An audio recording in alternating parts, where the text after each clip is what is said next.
సమాజంలో కులమతాలకు అతీతంగా మత సామరస్యం, దేశభక్తి, లౌకికవాదం పెంపొందించేందుకు కృషి చేస్తామని ముస్లిం సమైక్య వేదిక ప్రతినిధులు తెలిపారు. ప్రజలు ప్రభుత్వానికి మధ్య చక్కటి వారధిలా పనిచేసి ముస్లింలు అన్ని రంగాల్లో అభివృద్ధి పరిచేందుకు సమైక్య వేదిక పనిచేస్తుందని స్పష్టం చేశారు. విజయవాడ సింగ్ నగర్ షాదీఖానా ఫంక్షన్ హాల్లో ముస్లిం సమైక్య వేదిక ఆత్మీయ సమావేశాన్ని ఆదివారం సాయంత్రం నిర్వహించారు. ముస్లిం సామాజిక వర్గంలోని అన్ని వర్గాల ప్రజలు ఈ కార్యక్రమానికి పెద్ద సంఖ్యలో హాజరయ్యారు. ఈ సందర్భంగా రాష్ట అధ్యకుడు సయ్యద్ సలావుద్దీన్, ప్రధాన కార్యదర్శి అహ్మద్ చందన్, కోశాధికారి అబ్దుల్ కలాం మాట్లాడుతూ భారత రాజ్యాంగానికి తూట్లు పొడిచే విధంగా పాలక పక్షాలు వ్యవహరిస్తున్నాయని ఆరోపించారు.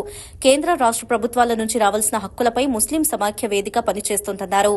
వక్ఫ్ ఆస్తుల పరిరక్షణ, అన్యాక్రాంతమైన ఆస్తులను తిరిగి పొందడం, బోర్డు ద్వారా పేద ముస్లిం ఆర్థిక చేయూతనిచ్చేందుకు కృషి చేస్తోందన్నారు.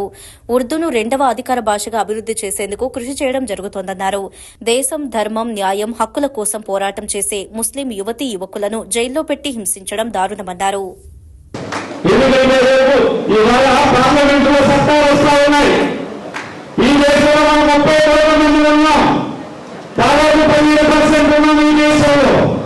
కానీ తగినంత మంది పార్లమెంటు సభ్యులుంటే ఆ ధైర్యం వస్తుందని నేను అడుగుతా ఉన్నాను.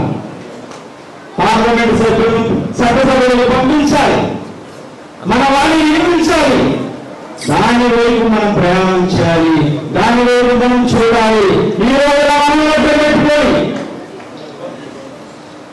మనకేదో కాగితాలు ఇచ్చి మీకేదో చేస్తున్నాము అంటే కుదరదు.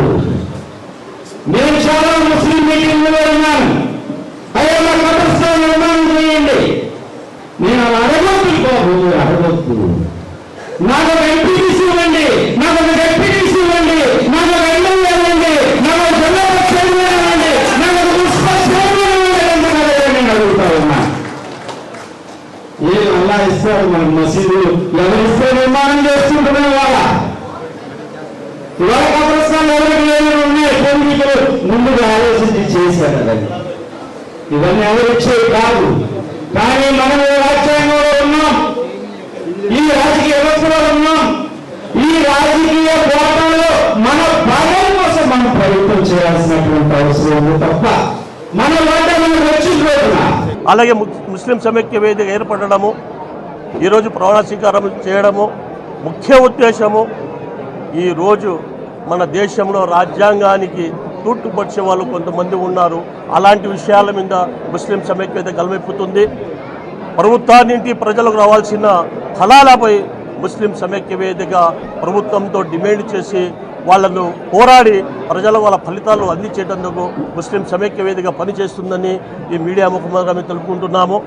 ముస్లిం సమైక్య వేదికలో పేదవారు ఉన్నారు, కానీ చాలా బలమైన వారు మా సోదరులంతా ఉన్నారు. ఇంతకుముందే ప్రజల కోసము, ప్రజా సంఘాల కోసము పనిచేసి ప్రజల కోసము మన సాయం అందించిన వారు ప్రతి ఒక్కరు కూడా ముస్లిం సమైక్య వేదికలో ఉన్నారు. కనుక వచ్చే రోజుల్లో ముస్లిం సమైక్య వేదిక ఇంకా పెద్ద ఎత్తున ప్రజలకు, పేదలకు సహాయ సహకారం అందిస్తూ ముస్లిం సమైక్య వేదిక ముందుకు పోతుందని చెప్పేసి మీడియా ముఖంగా తెలుపుకుంటున్నాము. అలాగే ప్రభుత్వాలు కూడా ఆలోచించాలి.